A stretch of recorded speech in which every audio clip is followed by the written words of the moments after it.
Welcome to the First Cut Podcast. I'm Rick Gehman, and this is your DFS preview for this week's Masters. We're all a little excited. You know, everybody's excited to get started. Sia Nejad is here. We are rocking and rolling. What's up, dude? This is exciting. And there's so many layers to this Masters, right? That, with Live and all that stuff. I mean, the Masters is already intriguing, and there's that guy Tiger Woods that's going to be playing. This is super cool. I don't even. I'm at a loss for words. This is incredibly exciting. Well, from what I know about content creation in the golf space, this is likely to be one of our more popular shows of the year. So for those of you who are new, welcome. For those of you who are returning, welcome. And we're going to spend the next 45 minutes to an hour talking about this field for DFS purposes. But Sia, this is a show that we do, the First Cut Pod, with a rotating group of analysts basically every single day of the week. We only take Wednesdays off. That's all we do, and we run it basically all year round.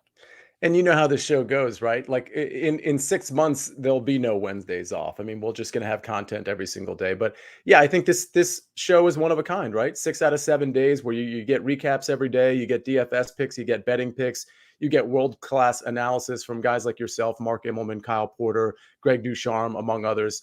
It's a one-stop shop. We also have a highly spirited one and done league in which the fans participate. So that link is in the description right now. The fans can go on and make their vote heard for who they want to take in one and done this week. And we track the results week in and week out. So go in there and get yourself involved. Okay. Let's share my screen. Sure. If we're able to do that, that'd be just splendid. It is my website, rickrungood.com. Maybe. There we go. Now we are rocking and rolling. And we're going to talk about the golf course first here. So, yeah, this is Augusta National. It is sticky as they come in terms of course history. And it is going to be, as they say, a true test of golf. True test of golf, a true test of the all-around game. I think there's definitely going to be some things that we're going to talk about. I mean, like looking at your model, strokes gained tee to green. I mean, it's a global stat, but it's a stat I've been looking at as of late, and I think it captures a lot of what we want to capture. But I see driving distance is up here to an extent. I like that quite a bit. Obviously, approach, we're going to need to lean on that. Off the tee, we're going to need to lean on that.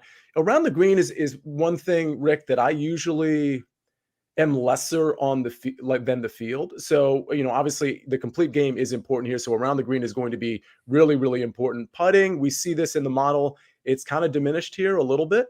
And that makes sense based on what we've seen with prior winners and prior top 10s. So yeah, it's the global stats that are really important to me. But outside of that, I think off the tee distance and approach are going to be really critical.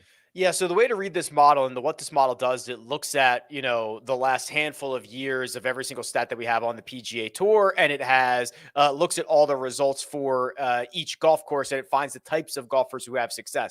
Driving distance ranks 6th, which means there's only 5 other courses on the PGA Tour schedule, which driving distance is more important. I could actually probably argue that if this was to go in one direction or another, I think it would become more important. We know they've lengthened this golf course over the last couple of years, especially this year, adding 35 yards to number 13. The way that they mow these fairways is opposite direction, so you don't get any rollout. If it does rain, which is in the forecast this week, it's going to be pretty soggy. You're going to have mud balls. It's just going to kind of like, this could play very, very long this week, Sia. Yeah, I was going to say there's so many factors that are increasing my likelihood of tending towards picking the longer players. I mean, you mentioned it with the weather and the rain, the lack of a run out, even when it's not raining, and just the fact that they've extended some of these holes. They've lengthened some of these holes over the years. So I don't think it's any mystery that length is going to be pretty important here. Does that mean we're going to, X out all the shorter hitters? No, not necessarily. But I mean, I'm definitely going to be looking at length, being able to score on the par 5s, things of that nature. The other thing, and we talked about this a little bit last night with Greg and Kyle, is that second shot, that approach play. It's kind of more closely tied to putting this week because you got to be on the right spot. If you put yourself in some bad spots, there's just it doesn't matter how good of a putter you are. It's just like you're dead to rights. So they're kind of more connected this week than many other weeks. And then Sia, you already kind of nailed it. This is a place that's going to challenge you around the greens. You know, a lot of tight lies, a lot of creative shots, a lot of hanging lies. It's going to ask you to tap into all of that creativity that you could possibly summon this week. And I think that kind of plays itself into some of the course history stuff too. I mean, getting things on the proper level, on the greens, or I shouldn't say it like that. I mean, just even off the tee, getting it in the right spot, knowing how to handle the tricky stuff around the green. I think that really lends itself to people who have experience on this course. Now, I'll tell you this: with guys that have bad experience here, I'm not going to disqualify them. And so I know what's going to happen. We saw all the course history people, all those sort of chalky people in DFS really succeed last year. So, of course, when we look at ownership, and we can see on Rick Run Good, among other places, we can see ownership's already out, and it really lends itself to what we thought it would. The guys whose recent form is great, but also who have really been successful here. And so I think there are going to be pivots to make, knowing where the general DraftKings player is going to go. Yeah, that's right. The ownership projections are already up and running on rickrungood.com. We'll talk about those, and we'll start talking about some specific golfers. But first, we're going to take a quick break and hear a word from our partners. And we're back. Here is the cheat sheet, Sia. 3 golfers over $10,000. Scotty Scheffler, 11,100. John Rahm, 10.8. Rory McIlroy, 10.6. They are all projecting to be at least 22% owned. So basically every single lineup has one of these 3 guys in it. It's interesting because, I like to be contrarian, especially in this range. And I'll tell you right now, everybody knows I'm kind of a single entry 3 max guy, and that I probably only have like 6 to 8 different variations of lineups across, let's say, I don't know, 5 or 6, 7 tournaments. I know it sounds crazy. There's going to be some lineups where I fade all 3 of these guys. And it's because of a couple of things. One is the ownership. And 2 is because I think there's a lot of really good players. This isn't a newsflash. I get it. Really good players, not just like the Patrick Cantleys of the world who are only 9,500, or Colin Morikawa at 9,100, or Xander, whatever it is. There's live players that probably should be $1,000 more expensive, but because they've either been poor on live, or just by virtue of the fact that they've been playing on live, they're just sort of out of our consciousness. And I think DJ is like the classic example of that at 8,800. So I'm not saying you should fade one of these top 3 guys. I'm just saying that I'm going to have some lineups that don't have either Scotty Scheffler, John Rahm, or Rory McIlroy in them. But I will say, if I'm picking one of those, especially knowing that ownership is pretty flat across those 3 guys, I mean, it's obviously Scotty Scheffler to me. It'd be one thing if Scotty Scheffler was like 10 to 12 percentage points over Rahm or Rory, which is not what I expected necessarily. But when you're looking at the stats, I mean, listen, all 3 of these guys are going to flash, but Scotty's been dominant weighted tee to green, number 1 weighted greens in regulation. I'm going last 24 rounds, by the way. If you wanted to take a 100-round sample size, he'd probably be number 1 anyway. And the elite history too. So among those 3, it's Scotty Scheffler. Yeah, I keep going back to the longer term tee to green play. That's why I punched in 100 rounds here. And Scotty Scheffler and Rory McIlroy are kind of in a class of their own. They're the only 2 golfers over 1.5 strokes gained per round from tee to green, and they're gaining over 2 strokes per round. I mean, it's a massive gap between them and the rest of the field. Tony Finau 3rd, JT 4, Will Zalatoris is 5. So the way that I've seen Scotty Scheffler play this year, the way that I've seen him play for the last 18 months, I think is one of a very high floor. I think that even if you do get one of his worst performances, I mean, what is he going to finish? T12.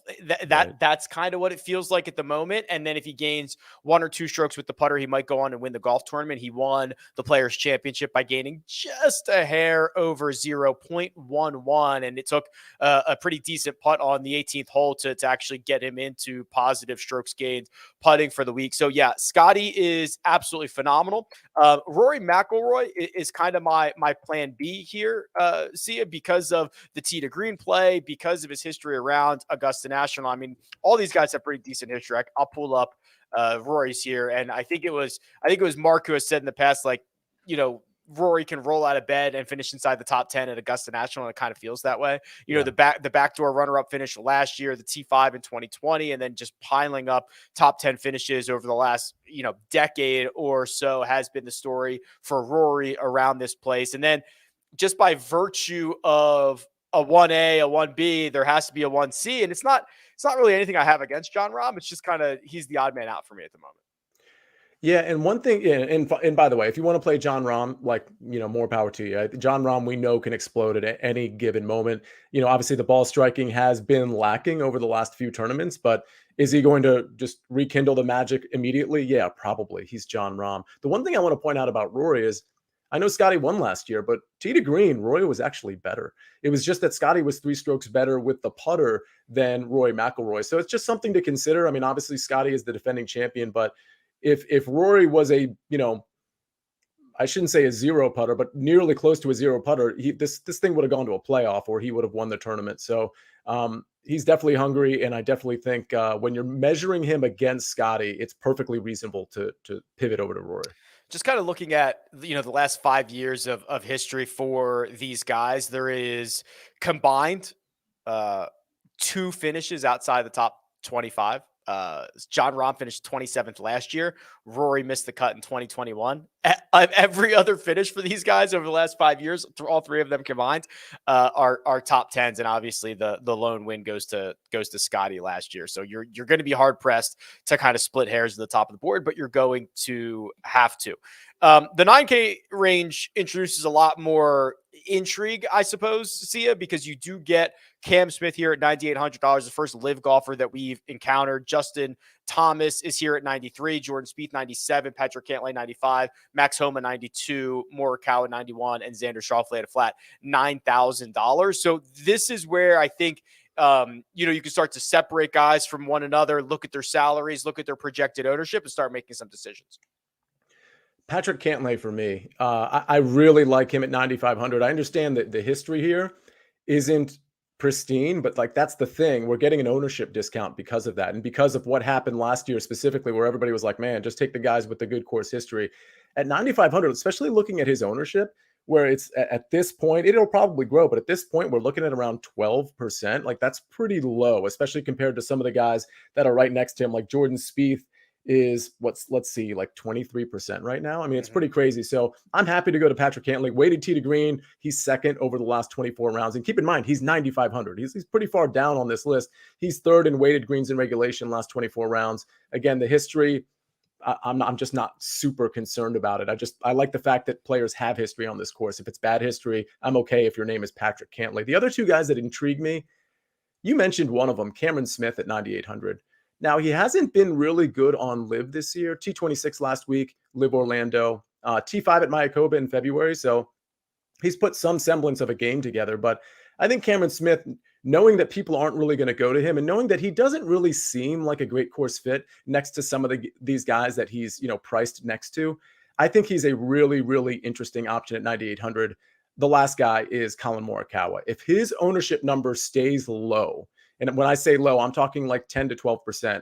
I think there's great value on him at 9,100. And by the way, he was fifth last year overall and third best tee to green.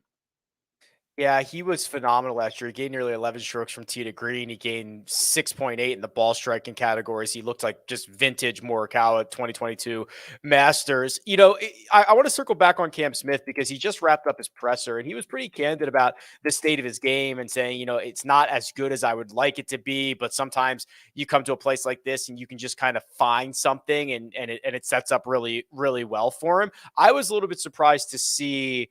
And again, it's very early in the week, but you mentioned it. That 13% ownership, that is half that of Jordan Spieth. Is Jordan Spieth twice as likely to win this golf tournament than Cam Smith? Probably not, right? I mean, you could argue he is. I don't know, but probably not. And that's a really intriguing thing to look at as the week goes on to see if everybody is going to continue to stay away from him. The note that I'll give you about Patrick Cantlay here, and while I agree, I wish he had better stuff around Augusta National. He contended here in 2019. I think he ended up finishing ninth or something like that. But what he's doing in the ball striking, like I love it when something in the real world happens and then you see it on the stat sheet. And what we're seeing on the stat sheet right now is a lot of unbelievably great ball striking. And that is also him now being in new equipment. He's an equipment free agent. It took him a little bit to get dialed in, but like I love seeing stuff like that. And it's usually it is usually a sign that it's going to continue. So that's why I like to see when the real world stuff matches up with the stat sheet stuff. Yeah, can't I mean, to me, 9K and above, Patrick Cantlay is the most obvious value. Max Homa, I think, is the X factor here. There are a couple of guys in this range who have subpar major championship records. Xander has contended, hasn't won. Cantlay's barely contended. Homa, I don't think he has the same pressure as those other two guys because he has just kind of recently elevated himself to this top tier golfer that we expect to contend at major championships. But if you look at his Masters history, it's 2 missed cuts and a 48th. That doesn't inspire much. Are you of the camp that for someone who is improving as rapidly as Max Homa, that course history is not as important, or are you a little bit worried about that? No, I'm definitely in that first camp that you mentioned. Listen, I'm not the fact that he has experience here, even if it's just moderate to below average experience. I'm okay with that if your game has really changed. When it comes to Max Homa specifically, I do like the price. For some reason, I'm not super inspired by Max Homa this week in terms of like being able to top five this tournament. I'm not saying that's unrealistic. I just, for whatever reason, I don't see it with Max Homa. I think the metrics are super intriguing. I think they're very good. Um, I think he's a fine play. And frankly, if he's going to be the same ownership as, let's say, and I see these ownership numbers, looks like they've been updated a bit. I think if it's between Max Homa and Colin, because they're the same ownership, I would go to Max Homa all day. It wouldn't even really be a question. And I would say the same with Max Homa and Justin Thomas, who I like literally never play. And I'd say the same between Max Homa and Xander Schauffele. So if you're settling in this 9,400 to 9,000 range, Max Homa is certainly my favorite guy. The one guy we haven't talked about, and a guy that I feel that I'm probably higher on than you are, just because it's taken us this long to get to him, is Jordan Spieth. His history around this place, and I'll just kind of show you. Is unbelievable. The fact that he only has one win is kind of crazy. So what I've done is I've just pulled up everybody's history at this event dating back to 2008. Zalatoris is over 2 strokes per round, but it's only 8 rounds. Scotty's over 2 strokes per round, but it's only 12 rounds. Jordan Spieth is 2.25 strokes gained per round. That's 34 rounds. So there's really nobody that can run with the history that Jordan Spieth has around this place. And we're starting to see him play a little bit better. I liked the presser that he gave. It was humble yet confident. He's a creative guy. We talk a lot about the comps that this place has to Kapalua of all places because you just never get an even lie. And Spieth is just a shredder at both of those places. So I'm probably, and whether it's because I'm a sicko and it's, the first week of April and I have to get a dose of Jordan Spieth or not, like I'm pretty in on Jordan Spieth this week. I totally get it. Going into this week, I was in on Jordan Spieth as well. And it's not to say that I'm out on him. I was just a little like, the ownership numbers are really high. I mean, he's basically outside of the top three, as in literally the guys at the top three. I mean, it's basically Jordan Spieth who has the highest ownership. And for me, I just find pivots with like Cameron Smith or actually more like Patrick Cantlay that I like. I mean, the way I've built my lineup so far, if I'm including one of those top 3 guys, which of course I'm doing more often than not, it's one of those top 3 guys, and then I'm dropping to somebody like Patrick Cantlay, and then I'm building the rest of my lineup out. So it doesn't make room for Jordan Spieth. Then again, I have a lot of balanced lineups where I'm starting in the 9K range and finishing it in the 8K range. The bottom line on Jordan Spieth, if you think he can win this tournament, which I absolutely do, then you should play him regardless of his chalkiness. You can get different elsewhere. And honestly, when it comes to chalky players, if they're elite players like Jordan Spieth is, then you should just go ahead and play them. That's just sort of my take there. The one thing that I will say that'll be important as the week rolls on is because we see this a lot at major championships with the chalky guys, because the pricing comes out so early and these I don't want to call them news cycles, but like these content cycles happen so rapidly now. There is oftentimes a guy who is super, super chalky early in the week, and then the ownership it becomes very aware of itself. And then that guy on Thursday morning when lineups lock is not nearly as popular as everyone thought he was going to be because it just like there's a longer window for everything to evolve through. So I'll be interested to see what Jordan Spieth's final number is. I think his number stays high. I think to your point, I think if we're looking at ownership numbers right now, I think John Rahm's goes down. I think Rory's stays about the same. I think Scotty's ticks up just a bit to surpass what John Rahm is showing right now, which is close to 28%. And then I think you see Jordan Spieth hanging out just around that 24% mark, which is where he is now. It wouldn't even shock me if he goes up to 25%. But I think he's going to end up staying right there. We will certainly see. I want to continue this conversation with the guys in the $8,000 range, of course, then the sixes and the sevens as well. But first, we're going to take a quick break and hear a word from our partners. And we're back. The $8,000 range, and obviously see in a major championship, it's stacked. Tony Finau is 89. Dustin Johnson is 88. Jason Day, Cam Young, Victor Hovland, Hideki. And then we rounded out with Sam Burns, Will Zalatoris, Sung Jae Im, and Matt Fitzpatrick. So this 8K range is yours. Fire away, my friend. This range is so good. I mean, we could literally talk about each one of these guys at length, and we would all probably, for most of these guys, we'd settle on the idea that, hey, these are great picks this week. I just, for fun, built a lineup with just 8K guys, and I was like super happy with it. It was headlined by Dustin Johnson and Tony Finau, and I just kind of went from there. I don't know if I'm actually keeping that lineup, by the way, but it was just fun to do. Tony Finau looks like he's going to be really popular for good reason. Inside the top 10 in weighted greens in regulation, very good history. Recent history is average, but second in the field weighted approach, top 10 weighted tee to green, solid putter. The around the green game has actually been a problem for him over his last 4 tournaments in a row. So that's, something to at least point out and consider. I'm probably going to end up not being on Tony, but I can't not bring him up because he does check a lot of the boxes. Guys that I think I'm playing, Dustin Johnson at 8,800. I just think it's hard to say whether these live guys are, quote, mispriced because, we just don't have enough information. But I think I'm going to go as far to say that Dustin Johnson is mispriced at 8,800. 12th here last year, and that's after losing 2.46 strokes putting. He crushed it on approach and around the green last year, but I'm just pointing out last year. But obviously we know he won in the November Masters. He's been good here. His putter hasn't really cooperated over his last 2 Masters, but otherwise he's been great. And for the record, 7th last week at Live Golf Orlando. That's not too terrible. Yeah, if you're looking for the live golf results, because they're not the easiest thing in the world, I'll just let you know I have them on rickrungood.com. So you can see the live stuff in here. It's got the strokes gained. Obviously, those fields are not as strong, which is why we'll be referencing the weighted strokes gained stuff as well. I tend to agree with you here that so when I was looking at this earlier, Cam Smith was going to be high priced and highly rostered.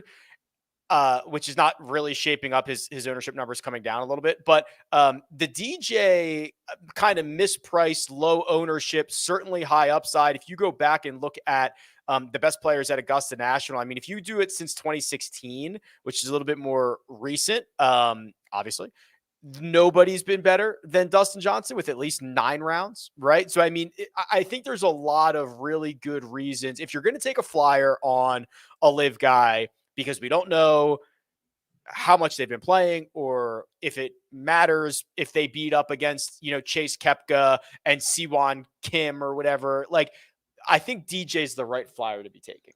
Yeah, I actually have a few, and you'll find out later in the show, a few of these kind of live flyers, and I'll get into sort of my rationale behind it. But I do like Dustin at 8,800. Jason Day is going to be really popular for good reason. I'm happy to pivot away from Jason Day at 8,700 just because I think he's going to be very, very popular. But he's certainly a good play. The other 3 guys I just want to mention. Real quick, go ahead. There's a question. Garrett says, any concern about Day's vertigo, which is that was I don't want to say misdiagnosed. The broadcast did not diagnose him, but they stated that on the broadcast. That was not correct. He was having allergy issues. He was not having vertigo. So he has not had, at least as far as we are aware, a recent bout of vertigo, but I know what Garrett is talking about. So I just wanted to address that. Yeah, that's interesting that they actually used that word because we know he was beset with vertigo like 4 or 5 years ago. He was, they were looking at his head and he was looking up and around and it was all this stuff. And I think somebody jumped in there and remembered and just said, boom, it must be another vertigo situation. But they quickly, like 5 minutes later, they were like, no, I just talked to Jason Day. It's like allergies. They're going to give him an allergy pill at the turn. It's not vertigo. Yeah, okay, that's good to know. But yeah, Jason Day, he's a fine play. I think, listen, I'm going to play some chalky guys. He's probably not going to be one of them. And I mean, I can at least present an argument against him. It's not a good argument, but if we're looking at guys with distance, I mean, he's pretty much average in this field from that standpoint. So again, I'm happy to pivot if he's going to be super popular. Cameron Young, I do like. Missed cut at the Masters last year. I think that will be held against him, and that's totally fine with me. I like that Tesori's on the bag. He was second in match play. He was 10th at the API. This seems like the Cameron Young now that we kind of thought we'd have coming into this season. So I really like him at 8,600. Victor Hovland, your guy, Rick. Elite ball striking, bad short game, but he's actually been okay with the short game at the Masters. He's played the Masters 3 times. He's never finished better than 21st, never finished worse than 32nd, but he's gained, 2 out of 3 at the Masters in the around the green department, as we can see right here on the screen, if you're watching us on YouTube. And I'll mention that in your adjusted fit model, which I always look at the very end of my research, just to see if I can cross-check some things that I like and that you like, or at least that your model likes. And he's top 10 in that model as well. So by the way, I think Patrick Cantlay's way up there as well. Rick, the last guy I'll mention real quick, I like the state of Sam Burns' game right now, and I think I'm willing to take a chance on him at 8,300. We saw glimpses of his game improving prior to the match play. I think at 8,300, he has the requisite upside to do really well in this tournament. Yeah, Burns is another guy that I'd really like to see have a good major championship season, because he is now entering that category of like he should be, and we haven't really seen it to this point. It's not a knock. I mean, listen, he hasn't really contended, but it took John Rahm 20 starts before he won one, and he should have won a lot more than that. So it's what I do like is that he's technically he's never lost strokes putting in a major championship. Now, not every single one of them has been measured, but the ones that are measured, he has gained with the flat stick, which is kind of an interesting little nugget there. So if he can get that hot, like he did at the match play, it might be time to watch out for Sam Burns. I want to see who else is in this 8K range here. Okay, I'll make a quick case for Hideki, who I really never get right. So you should just probably fast forward through this portion of the show. Played well at the Valero Texas Open. He gained strokes off the tee in each round, which I like. I like that too. Not just that he gained strokes, that he did it in every round, right? I think that shows consistency. It shows that he's driving well. He's actually gained strokes off the tee in 9 of his last 10 rounds. Gained strokes on approach every round at Valero. His short game is getting better, but it's been a little bit troublesome. I would actually argue that if you're going to go to a place with your short game not super sharp, but you have a lot of good experience there, it would be this play. You know what I mean? Like a lot of the putts and a lot of the chips and a lot of the pitches are much easier if you know what you're doing. And obviously, Hideki knows what he's doing around this place. So I feel like the knowledge that we attribute to guys like Tiger Woods and other past champions, that shows up more in the short game than anywhere else. So I actually think there's a scenario in which Decky continues to hit it well and then gets the lean on the experience side in the short game and contends again.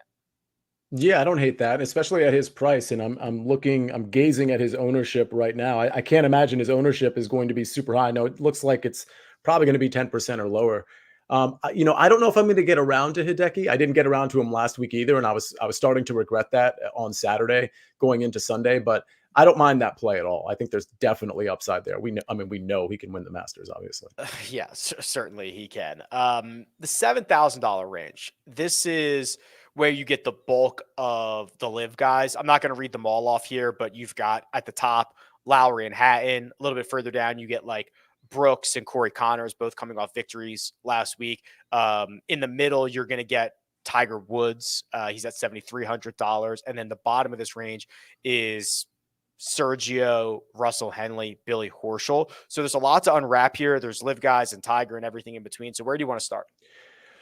I'll start with a pivot. I just want to make sure everybody understands that nobody is playing Shane Lowry at 7,900. And I don't like Shane Lowry either, okay? But I just want people to know that if you're going to play chalky guys and you want to get a pivot in there, just no one seems to be playing him, even if it creeps up a little bit. This thing ain't getting past, 6%? And I'll mention that he's been really bad, particularly with the putter. But if you just want to look at ball striking, which I'm, cherry picking a little bit here, he's gained ball striking in 3 of his last 5 events in a really big way.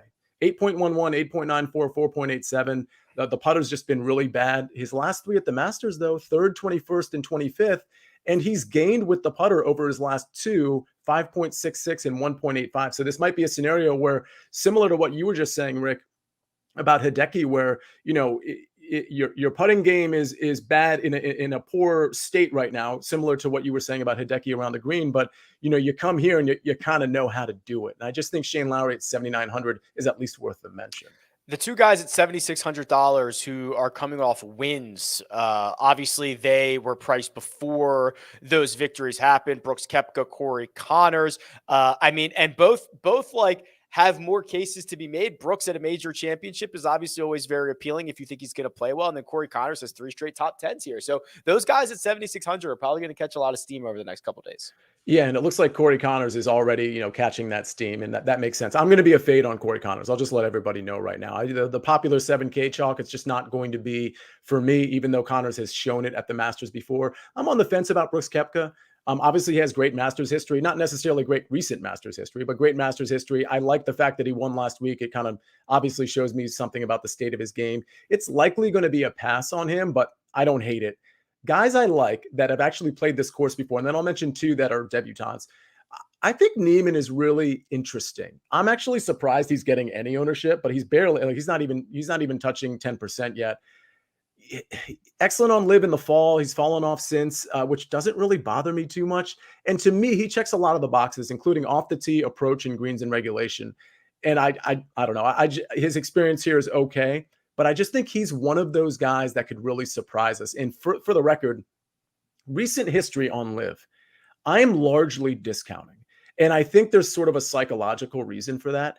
I think these guys who really performed well in the fall, like Joaquin Niemann, for example, they were probably really revved up to play live. They probably were excited about the money. And I'm speculating here, playing a little Fraser Crane, psychiatrist. But the long story short here is that live, it hasn't been a good run for them in terms of publicity. And it never has, but especially the last few months where it doesn't look like that train is on the tracks in any way, shape, or form. And I can see guys like Joaquin Niemann or even Brooks Koepka, who actually won last week, kind of coming into these tournaments and kind of practicing and really trying to get in shape with their golf game for things like the Masters. And I've seen interviews with Niemann. It seems like there is a chip on his shoulder to some degree. And it wouldn't surprise me at all if we kind of see the old Niemann and not the Niemann who hasn't been very good on the live tour over the last couple of months. Also worth noting that he did have a couple of better events in 2023. Finished 10th at the Saudi International. That's a full field cut event on the Asian Tour. He also finished 5th in Oman. Same thing, full field cut event on the Asian Tour. It is they are weak fields, but they are at least larger fields and gives him a little bit more competition than some of his peers have coming into this week. Some of his live golf peers, I should say. Let's talk about the cat. Tiger Woods is $7,300. We saw him at Riviera. He finished T45. He drove it okay. He was a positive player on approach. He was fine around the green, slightly worse than average. What are we expecting from Tiger this time around? Well, I expect him to make the cut, and we know more than half the field is going to make the cut, and Tiger has an excellent chance to do that. It's the same old story with him with respect to, well, can he have a good first 2 days? Yes, he can. Can he have a great day 3 and day 4? And it's really tough to sell me on that particular argument, given just the physical state that he's in right now. So can he have a good tournament? Yes. Does he have the upside? I know we're talking about Tiger Woods, but right now, does he have the upside to close the deal in your tournament lineup this week? I'm just not sure that's the case. I mean, this is so crazy. Rick, I'd be more inclined, and this is going to come back to bite me. I'd be more inclined to play a guy, maybe 2 guys, that have never played at Augusta before competitively. And I'm talking about Mito Pereira at 7,200 and maybe even some Taylor Moore at 7,300, because I see, even though they've never played, listen, I get it, but I think from an upside standpoint, especially Mito, who, by the way, grades out so well on your adjusted fit model. I just think he checks so many of the boxes. Even recent form on the Live Tour, he checks that box too. But good off the tee, good on approach, has the distance. I just think I'd rather play a guy like Mito than Tiger. I know it's crazy. Yeah, that one might hurt you a little bit. Yeah. No, I see what you're saying. I mean, listen, to gain double-digit strokes in any field, it's very good. Mito did it in Vegas at the Shriners. He did it at the Saudi International, and he's been basically a positive player in multiple strokes every single week since the fall. So I get that. I do also wonder about the upside of Tiger Woods, right? Is it a T21? I think if he finished T21, we would all like, I'd be like, amazing, like Yep. great week, super great week. And I think he can do it. I've probably not been this optimistic on Tiger in a long time, just because I walked with him at Riviera. I thought he looked strong. Obviously he needs more competitive reps, but there was a time, I mean, last year at the Masters, he was limping like immediately, and it got worse as the week went on. I thought he was pretty darn good at Riviera. He obviously looked a lot stronger, and the stats bear it out. I mean, the bar is very, very low, but his best driving week since August of 2020, his best approach week since August of 2020. The putter wasn't horrible. The around the green play wasn't horrible. You give him a couple of strokes because of his knowledge and experience around Augusta National. Like, I think Tiger might finish 19th at this thing, and I'd be pretty happy about that.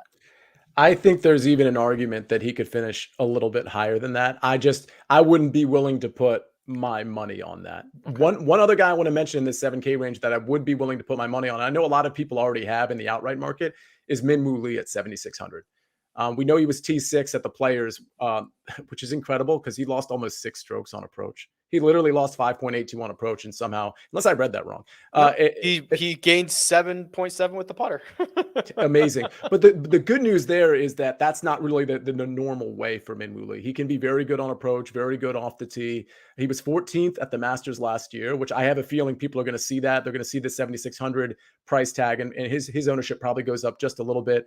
And prior to the Honda, he was playing on the Euro Tour, as we know, and he was kind of dominant. Like, he wasn't winning necessarily, but he was top fiving, like, just seemed like routinely. So I just think Min Woo Lee is on an upward trajectory that we haven't seen the height of quite yet. I just love that they stuck like all these cats at $7,600 that everyone's going to want to play. Min Woo Lee, Corey Connors, Brooks Koepka, the only 3 golfers at 7,600, and all of them are like, yeah, like just like throw all the 3 of those guys in every single lineup and see what happens. And for the record, that's why I have no interest whatsoever in playing Corey Connors. If he is going to hold at 20% or more, and I can play Min Woo Lee at 10% less, or Brooks Koepka at like, 18 to 20% less.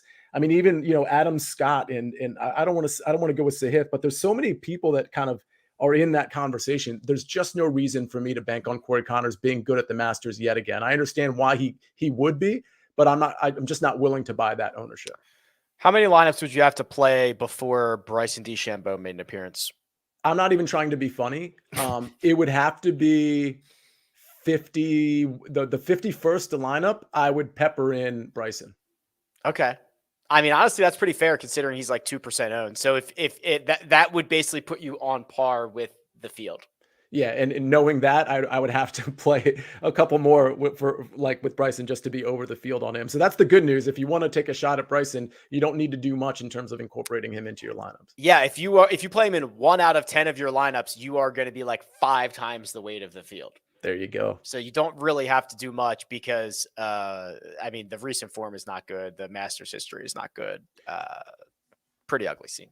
Can I ask you, Rick, before we get to the 6K range, what are you doing with some of these young guys who have just never played the Masters? I can't imagine your answer is going to be they're just automatically disqualified. But how do you? No, I mean, you're talking about like Taylor Moore and Mito. Listen, I think that it is generally an uphill battle, but no, I am not going to discount it because there is also what I think a lot of people overlook is that the learning curve of golf courses, even on golf courses like this, where the learning curve is steep, is much faster now than it's ever been. Yeah. based on information, based on data, based on everything that we know, just technology in general, the learning curve is faster now. And there's a chance that in 20 years, we look back and we've had three three debutantes win the Masters in the next 20 years when we haven't had one since Fuzzy Zeller did it I don't even know what year it was, the 60s, the 70s, something like that. So, yeah, I'm not writing them off. Like, I think Taylor Moore's kind of interesting. I think Mito's skill set is pretty good. I like the low key that Chris Kirk hasn't played here in like 8 years, but he has played here 3 times. Like, that's basically a debutante. Like, I kind of like that. But no, I mean, listen, man, these kids are good. They know what they're doing. I'm not too worried about it. And for the record, professional transition, but there's a guy in the 6K range that's a debutante who missed the cut last week that I like quite a bit. Okay, before we get to that, I am going to find out the year that Fuzzy 1979 was the year. That's what I was looking for. I wanted to make sure I figured that out. Okay, yeah, so let's go to the 6K range. So this is where you start getting all the past champions and the guys at the bottom of this. So we get Bubba, Thomas Peters, Tom Hoagie at 6,900, and then the $6,000 flat, Freddie Couples, Jose Maria Olazabal, Mike Weir, Sandy Lyle, VJ Singh. So that's kind of what we're dealing with here. All right. Your go here in the 6Ks. Okay, the names that I definitely want to play, and there's a couple I might want to speculate about, but there's 2. Ryan Fox is one of them. He's the guy who was a debutant who missed the cut last week. I just think this is way better suited for him. Anyway, I mean, I know it's the Masters, it's a tough test, but I think that length is really going to pay off the tee game. And for the record, the around the green, it's been bad, but everything else has been pretty good for Ryan Fox. So it's 6,700. I actually think there's upside there. Again, no experience here, so that can absolutely be held against him if you want to do that. The other guy would be Danny Willett. I mean, I can't really make an argument against Danny Willett when you consider what his price is at 6,600. Good experience here. Obviously, he's won the Masters. Really good recent form. I think that's the thing that people really aren't paying attention to too much. He's gained off the tee in 3 of 4 tournaments. He's gained on approach in 4 straight tournaments, gained around the green in 5 straight, and gained with the putter in 3 of 5. He's always had the short game, but the ball striking metrics are really coming back for him. I think he's a great value at 6,600. Yeah, the other thing is, so after he won in 2016, he had, I think, 3 missed cuts in a row, which were here, 17, 18, 19, but he's kind of righted the ship a little bit. T25 in that November 2020 Masters, missed the cut in 2021, but then he finished 12th last year. So I agree with you that there are plenty of good vibes around this place, and this is some pretty stout tee to green play, 5 in a row in the positive, with 4 of them being multiple strokes that we haven't seen in quite some time. I think there's a case to be made that Taylor Gooch is just the best player in the 6K range. Ooh, interesting. Yeah, I didn't see that coming. Yeah, I didn't really either. But like, let's go back. What do we know about Taylor Gooch? He is, when he's going well, he's a very good second shot golfer, and he is positive around the greens, and he can get hot with the putter. He could absolutely lose like 5 strokes off the tee this week, which is a little bit concerning. But knowing what I know about him, like, okay, that's all fine around this place. And he's played well. He was on the winning team. So this was a team event. So he didn't win Live Golf Miami himself. That was the 4 aces winning it. But he finished 12th at Saudi Arabia. He's got 3 top 16 finishes. Again, for whatever that's worth, in the 3 starts at Live this year. I think that you could do much, much worse than Taylor Gooch. Finished 14th here last year. Like, I think Gooch is probably the best player in the 6K range. Not bad. I mean, I would probably defer if I'm having to compare him to somebody else. I would go Danny Willett. I'd probably put him ahead, perhaps, of Ryan Fox, especially since Fox doesn't have experience here. But yeah, I don't hate that argument. There's a few other guys that I had my eye on. I just don't think I'm going to be. By the way, can you pull up Bubba from in terms of his Live profile, what he's been doing on Live? Because he was the one guy I didn't really look up. I think he's only played this year because he was hurt last year. Yeah, so he's only played. So even though he signed last year, he had knee surgery. So he's only played 3 events. He's played the 3 events this year. It was 40th at Mayakoba, 20th in Tucson, 40th in Orlando. Yeah, that's not going to do it for me. The other names I was going to mention were Thomas Peters, who I never really buy in on, and I think the market is usually kind of overweight on him to some degree. But I think he's at least interesting. 2 missed cuts here.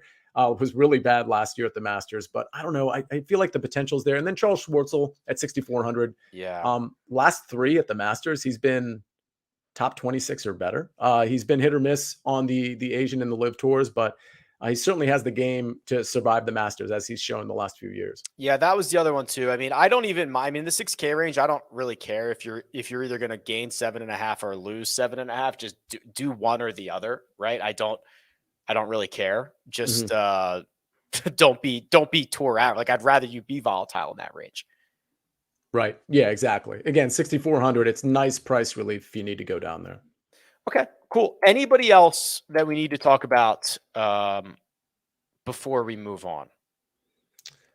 I don't think so. I mean, I'll tell you in the 6K range, I'm looking at Harris English and I'm wondering if that's a potential play. But outside of that, in the 6K range, I'm just not interested. How many lineups would you have to play before Phil Mickelson made an appearance? I mean, it would literally be 100. Yeah, it's been bad. I'm just in awe. It's been really bad. If you want to play him in like a showdown lineup, that's cool. But like, no, it's no for 4 rounds for me. The only the only good thing is that he's cheap. So it's literally the only good thing about it. Yes. But all right. Okay. We will now suspend the logic and reason portion of the show. We will enter the strokes gained narrative portion of the show. So this is where users send in lineups based on really anything they want, and Sia kind of curates them, and we get a screenshot of them for this week. So Troy, whenever you're ready, go ahead and fire those up on the screen. Okay, here we go. I think we've narrowed it down to 3. That's right. For this week. So Chris at Benched Captain says, in honor of the pimento cheese sandwich, here is my cheese lineup for the Masters. Okay, see what he did? The narrative is cheese. So he has got John Romano. Romano cheese. John Rom. Hideki mozzarella. That's pretty good. Victor Havayarti. Did I say that right? Does that sound right to you? I think it's a Havarti. Havarti. Yeah. Yeah, that would make more sense. Taylor Gouda. Pretty good. Taylor Gooch. Harris English cheddar. And, oh boy. Camembert. Wow. Say that again? Camembert. Camembert. Young, Champ, or Smith. You have your choice of it here. I'll go with Young on that one. Yeah, lots of cams in the field. Okay, very creative and well pronounced. Yeah. Ryan, the Fantasy Bunker, says the Masters hands down my favorite sporting event to watch. Here are a few other that Ryan enjoys. The Jason Daytona 500. The Jose Maria Super Bolasable. Nice, Rick. That was a tough one. That was a tough one. The Max Homa Run Derby. That's pretty good. I do like watching the Home Run Derby. The Sergio Olympics Garcia. The FIFA World Fred Couples. World Fred Couples. Pretty good. And the Tour de Abraham Francer. That's very good. Ryan's been on a pretty good run. He's easily he's creeping up on the marksman for sure. Yeah, well, you know what I like is I love a good pun, and Ryan's always got the puns. Pun game very strong. Well done, Ryan. Here he is, John Markowski. This is admittedly by John himself a selfish strokes gained lineup. This is just things that apply to him, and he was able to compile a lineup. So, born in the same hospital as John Markowski, there is a player in the field, Ridgewood, New Jersey, Scotty Scheffler. He has opted to find someone who is the same height as him, Dustin Johnson. How about this? 13 letters in his name. That's Will Zalatoris. Somebody who likes the Raiders. That's Tiger Woods. A zodiac sign of Cancer. That's Adam Scott. And a Polish man like John, Adrian Moronk. That's a pretty good lineup. Not a bad lineup. And we just found out so much more about John Markowski, the strokes gained narrative GOAT. Who is that Who is that photo of that he included? Actually, that's a really good question. I haven't the slightest idea. It looks a lot like Pau Gasol, but I know it's not. It does look like Pau Gasol, but it's definitely not. It's obviously from some television show or something, but yeah, that kind of cracks me up. Well done, everyone. Well done. What do you think? See anything else? What do we got here?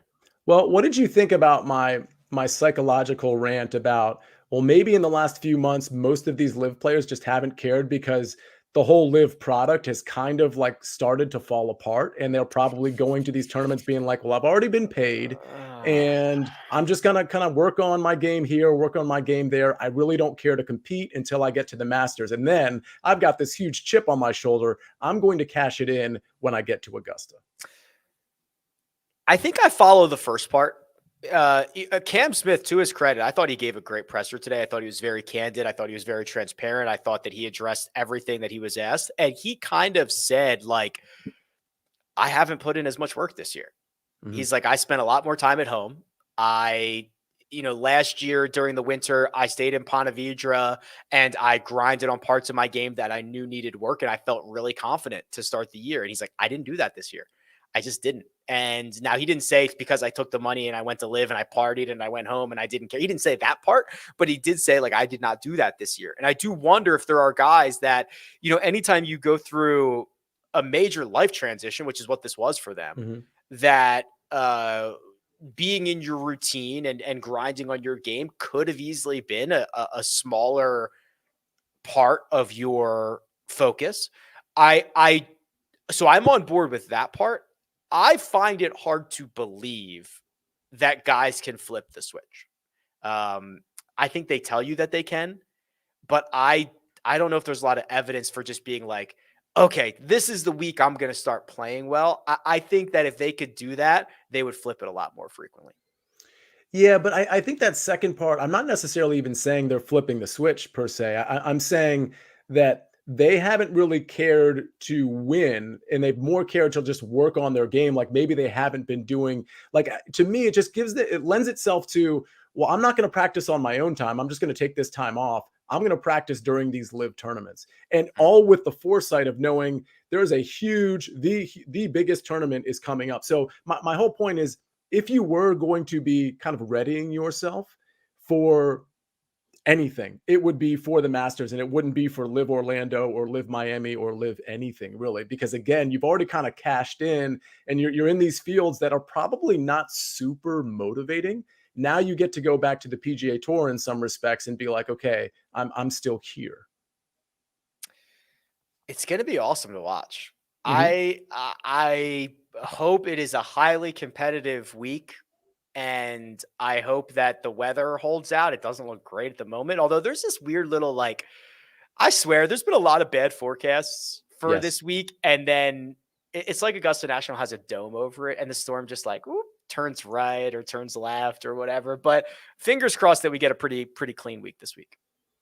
Yeah, I mean, weather's been kind of a problem, and it's nobody's fault. I mean, it's not like the PGA Tour can do anything about it, but really over the last 3, 4, 5 tournaments, like we've had weather issues, and I'm hoping we don't get major delays. But with golf, you get some of that weather variance along with all the other variants that golf welcomes. All right. Well, we will be back on Tuesday for the Mega Preview Pod. That's storylines, best bets, one and done. Kyle is on the scene. I believe we're going to have him from the media center. I'll double check on that, but that was the goal, at least the last time that I heard. And then we will have wall to wall coverage, not only on CBS Sports HQ, but here on round by round recaps for the first cut. So a lot of big stuff coming this week.